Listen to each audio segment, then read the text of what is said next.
going on, America? I got a very important announcement to make. Told Tom the cameraman is gone, America. That nigga just disappeared. Don't know where he's at.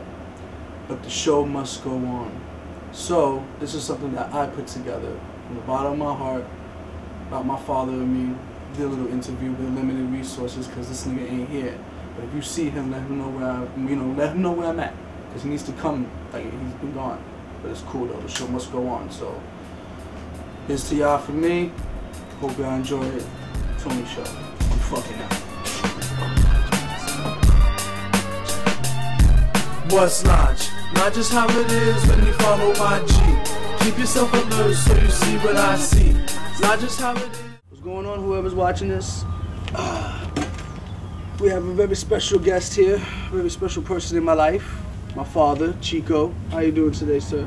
Doing good. How are you? I'm doing okay, Good to see you. What's going on, man? How's the road doing? Road is doing good. Yeah. You know, I've been traveling, just getting ready for the summertime. Yeah, I heard you're saving up money so you can get ready for the summer and just take your bike. Which bike you gonna take with you? Because I know you got the 69 fixed. So. No, that I can't take because it won't make the trips. You know, my chopper can't make the trips. But I'm taking the dyno.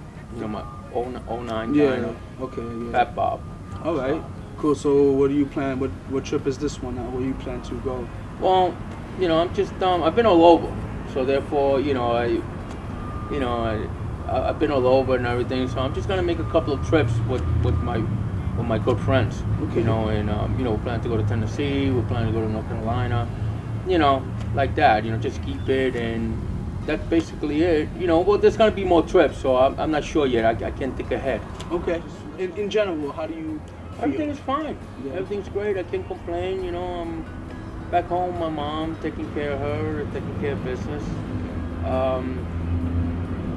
You know, and I keep busy. You know, my motorcycles, riding and everything, riding with my friends, and all of that. And that's basically it. What about your band? I heard you.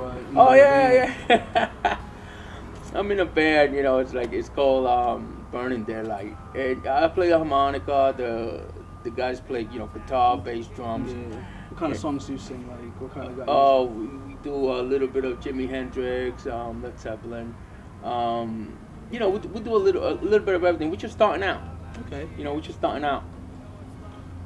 And what else? You know, that's basically it. We got a couple of originals. You know, and what's the name of your originals? Oh, we got one, Happy. It's a good song, you know, but it's not about being happy. It's a sad song, but the name of it is Happy. Mm-hmm. Eyes Are Green, Grizzle Man. I heard about that one. Saying about that, yeah, it came about because they gave me that nickname. Why? Because Grizzle is like, you know, like a rough-looking dude. Yeah. You know, like he's not polished. You know, he's not polished. All right, so now a lot of people claim to have like seen you everywhere because there are people that look like you. Like, have you ever had an incident where you were in one state and they said that they saw you in another state like not even 2 hours ago? Oh, well, let me tell you something that happened. I was riding with my friends and we went up. I don't know. We went up. I can't recall where, but we were up high in the mountains and we were hanging out all night and everything. And the next morning, we decided, you know, to come down from the mountain. We're going home. Mm-hmm. Now, this is the funny part. You know, they pull us over. You know, we all had our bikes and everything. They pull us over, and the one state trooper comes up to me and he smiles and he goes, "Hey, you gained a little weight." I said, "Yeah, okay." And then a couple of other state troopers got close, and the state trooper that said to me that you gained a little weight, he turns around and he goes, "Hey, don't get nervous. Everything's gonna be okay." And I said, "Okay." And then they said, and then they turned around and they asked me a couple of questions, and they asked me what was on my bike. I always roll up my leather jacket in the front of my my bike, you know, and this time they make me, because it was so tight. And in the middle of it, it looked, it's bulky, so they thought there was a gun in there. There was nothing, so I opened it up, I showed it to them.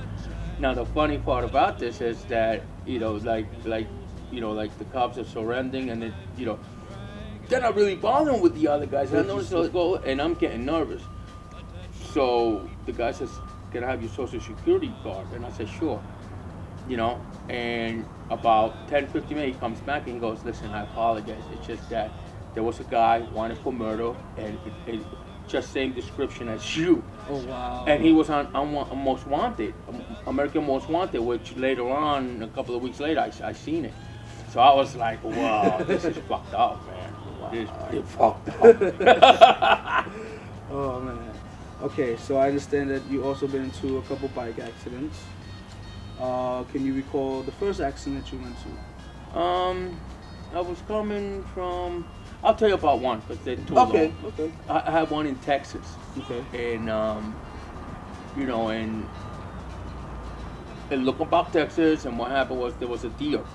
Just, you know, it was dark and everything. I saw 3 deers and I tried to go around it, but the other one just launched at me. I guess it was the sound of the pipe, the motorcycle. Yeah.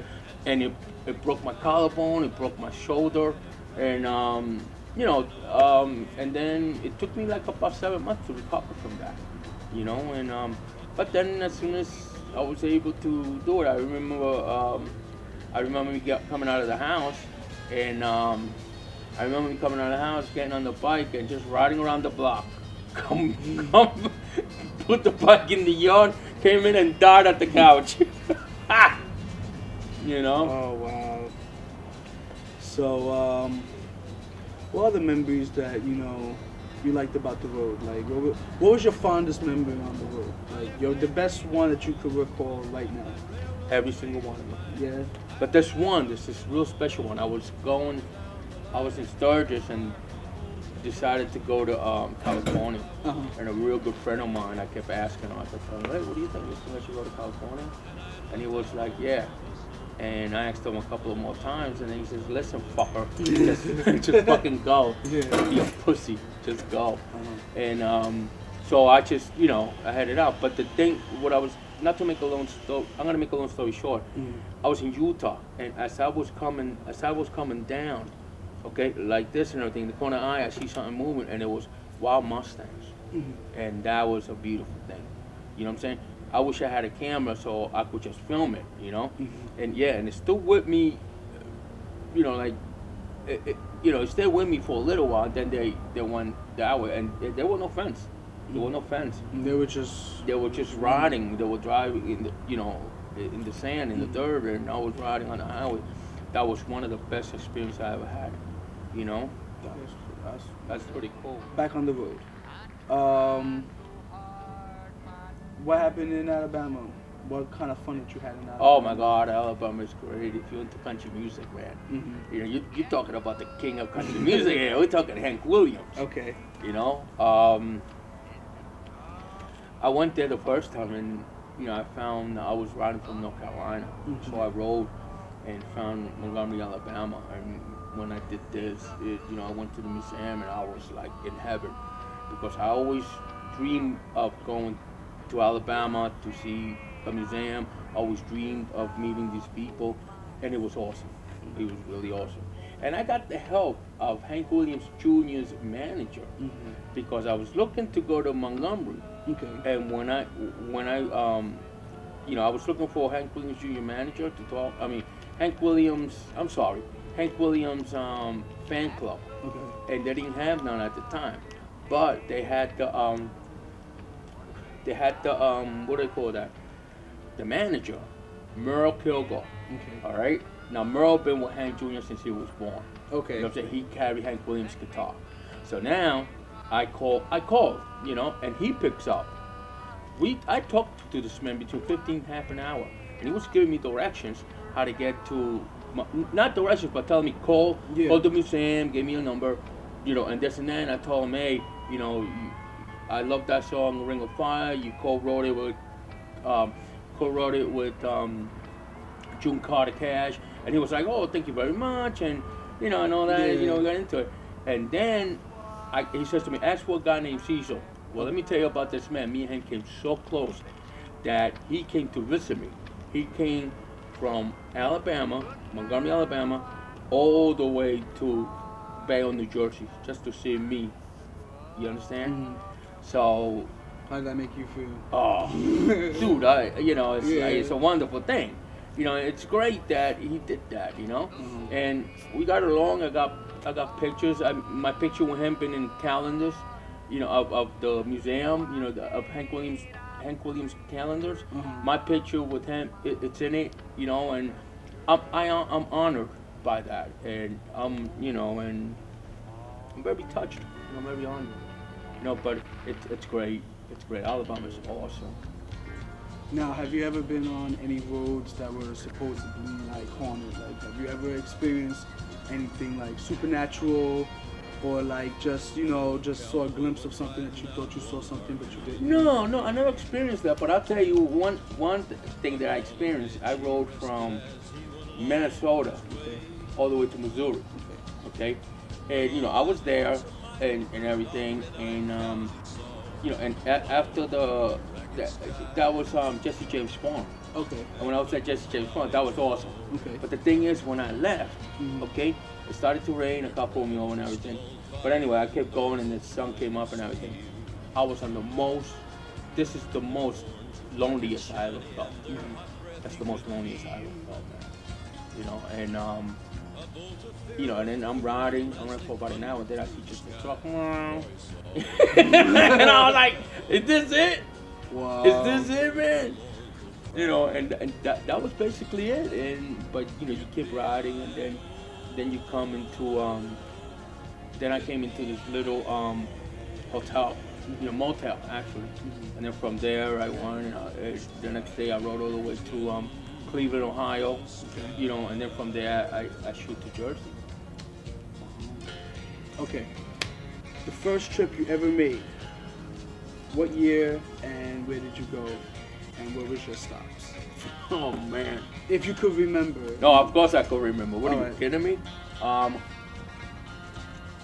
Well, my first long trip. Yeah, like the first actual trip that you said, fuck it, I'm just gonna take my bike and I'm gonna Alright. go here, here, and here. What was the Okay. first stop? South Dakota, Why? Sturgis. Okay, why South Dakota? Because it was the 50th anniversary, Mm-hmm. okay?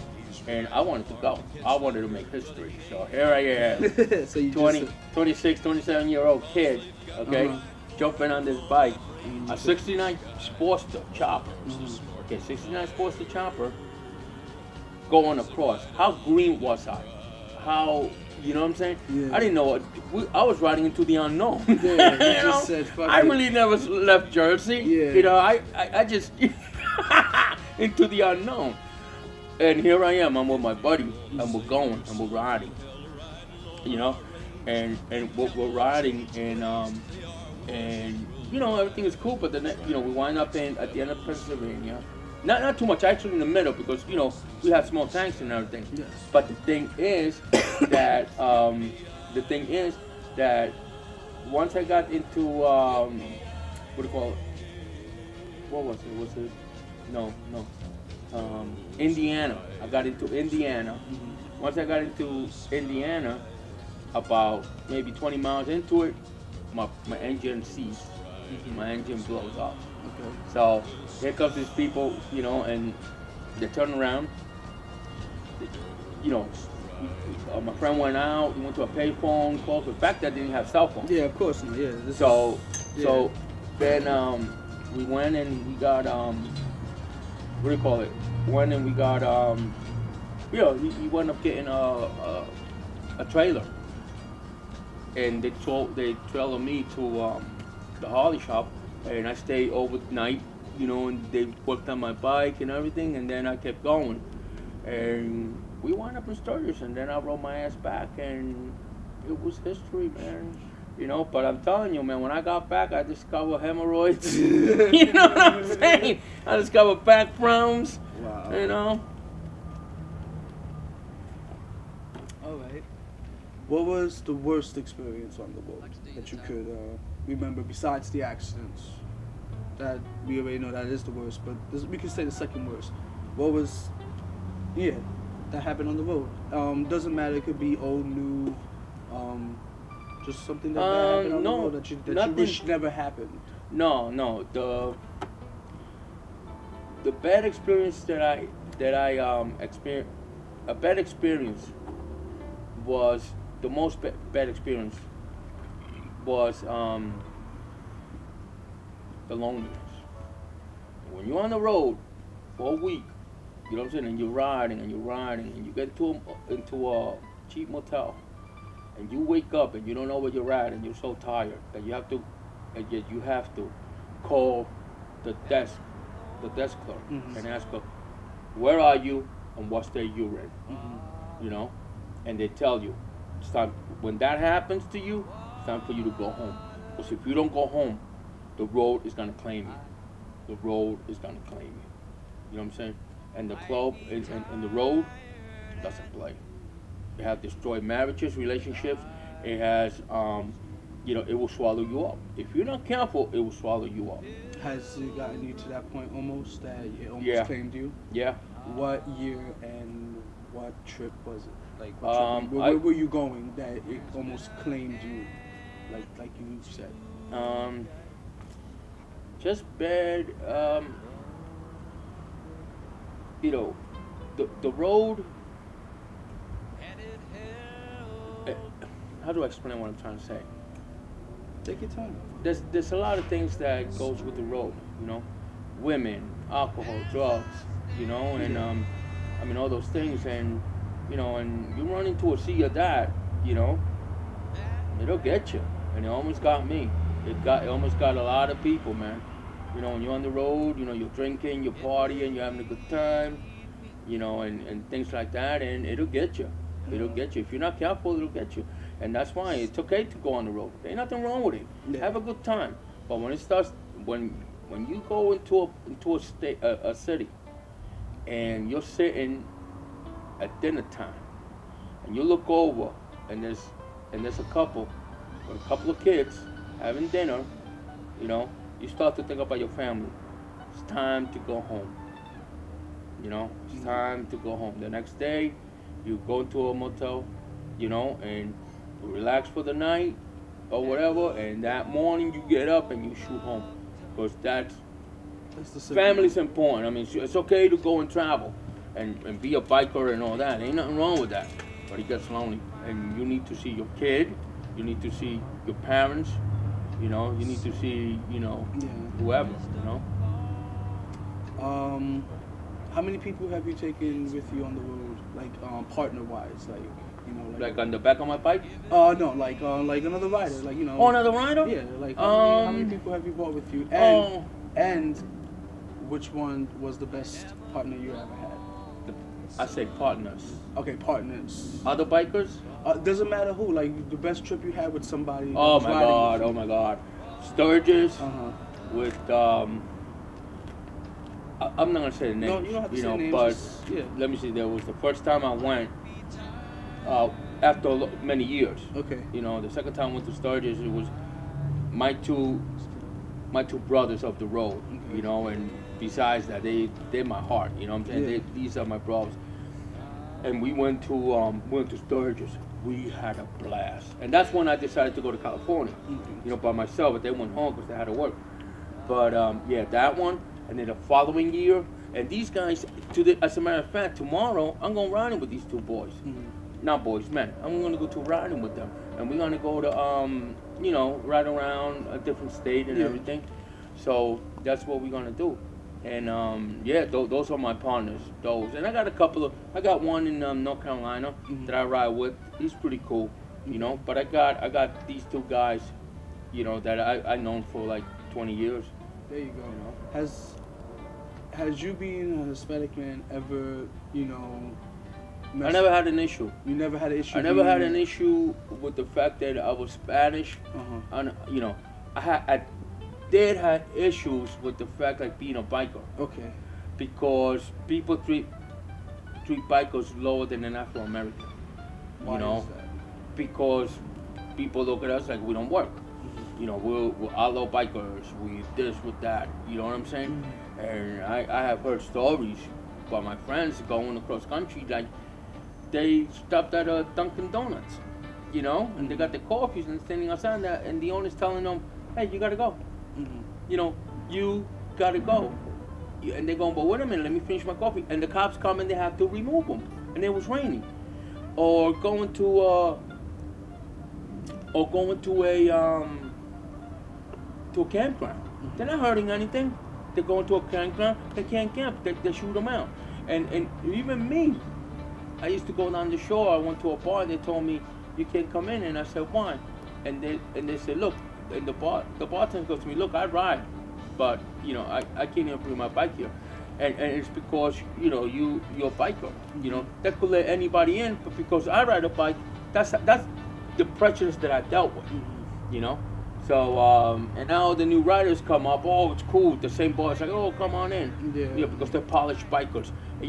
Years ago, like if I would pull up and there was a father and a daughter, they would take the daughter and put them in the car. Now it's like, oh, well, why don't you come and take a picture with my daughter? Like I'm a bear in a fucking zoo. Yeah. You know what I'm saying? Oh, look at the biker. Come on. He ain't gonna hurt you. I know what you mean. Little know that, anyway. That's it. That's it with that. Yeah, that's it with that. So, all right. On the road again. Let's see. When you got to California, what was the first stop that you made? I can't recall. I know I did the Golden Gate Bridge, something like that it's called. Yeah, the Golden Gate Bridge. I did that. That was fun. And I went there, and because I met people out there, so started hanging out and everything, and so they took me to a couple little places, and then the next day, I did the Golden Gate Bridge. I turned around, and from there I went to Hollister, California, and that's where this biker thing started. You know what I'm saying? Because they were racing, and that's how that started. And they took over a little town, and all that. Actually, they took over a little town. That's what it was about. So these bikers took over a little town. Lifetime magazine made it such a big deal. It wasn't like that. It was just guys having a good old town. Yeah, and people got nervous, and that was it with that. Talk about movies now. I know you are into biker movies and you're into documentaries. What is your all-time favorite documentary on a famous country singer? Country singer? Yes. Oh my God. It has to be one. It can't just be me. It has to be the one that really touched you. In country music? Yes. That really touched me? That really Hank Williams. Okay, why? Hank Williams. Because I remember growing up and me seeing that biography, and I'm saying, oh my God, I felt what this man felt. Growing up, I used to feel this loneliness, and I used to feel all these things. You know what I'm saying?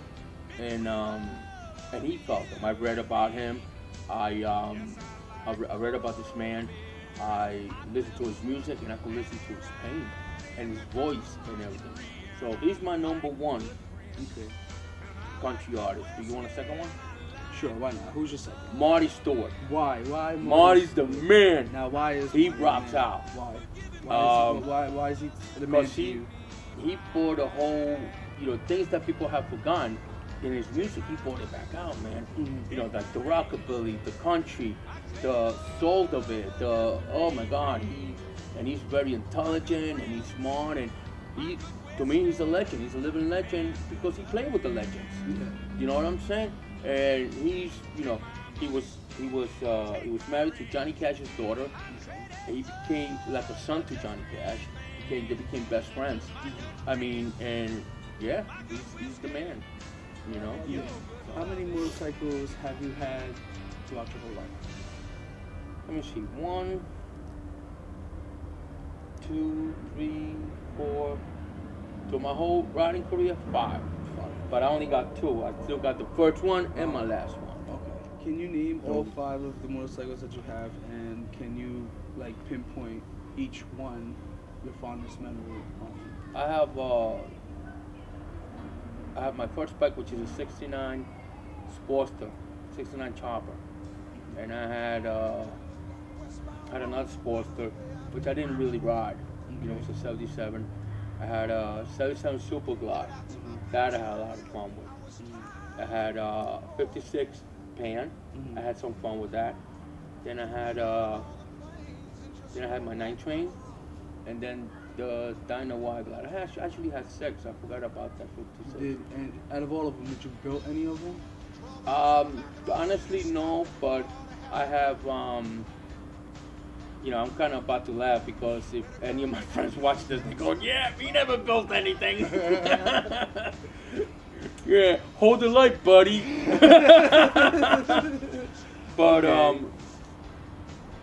no, but I got my 69, which I still have, and I had a lot of fun with that bike. Yeah. You know, oh yeah, I had a lot of fun with that. A lot of interesting rides I had with that. And then, you know, my night train was, I went all over the country with that thing. 138,000 miles before I got rid of that bike. You know, so I had a lot of fun. The other ones, you know, I mean, I went here and there, you know, with them and everything. And my 56, that was a bitch. That bike was from hell. Oh my God. It used to give me, if I took around, the time I got home, I had a wrench on it. I had to, like, you know, this and that, and I'm glad I got rid of her. You know, I had an accident with her, and then rebuilt her, and, you know, my friend helped me put it together, and then I freaking sold her after 6 months. So what about the night train? Oh my God. What? How many? I heard that you like won an award.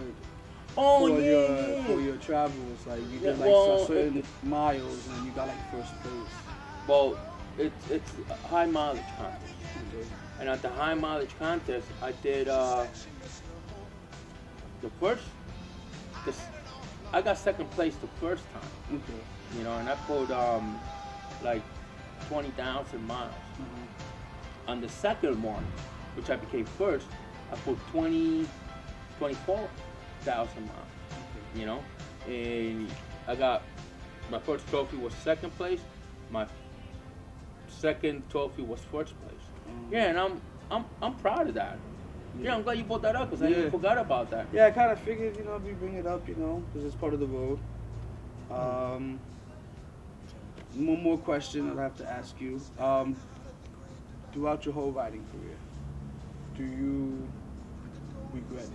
No, I wouldn't change anything. You wouldn't change nothing. Not one thing. Not one thing. Even if it was bad. Even if it was bad, no. Because you know why? I'll tell you why. Because the lifestyle saved my life. Because I remember I was going through a hard time.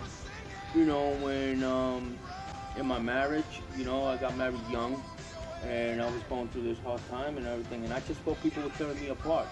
You know, my wife, my parents, friends, you know, and I just one day, I got together with this guy that ride, and we were talking about it, and he invited me to a bar, and I went and I saw the bikes, and he said to me, "This was all about," and I said, "I guess," and I had such a good time that I said, "You know what?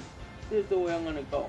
So the next thing I know, and I remember this was July 15th, I joined his club. And ever since then, July 15th of 84 till now, I've been riding my ass off. And I love it. I wouldn't change it for the world. Well, we're gonna leave it off as that. It was great to have this interview with you, Dad. It's always a pleasure. Thank you, son. Maybe we'll do this again. And that's that. And we'll tune in next time. It's your boy Tony Logic, Chico. Oh yeah. And another thing, all I gotta say, if you get, you know, in life, you got a chance to do it your way once. And if you can't do it your way once and people don't like it, fuck them in the potatoes.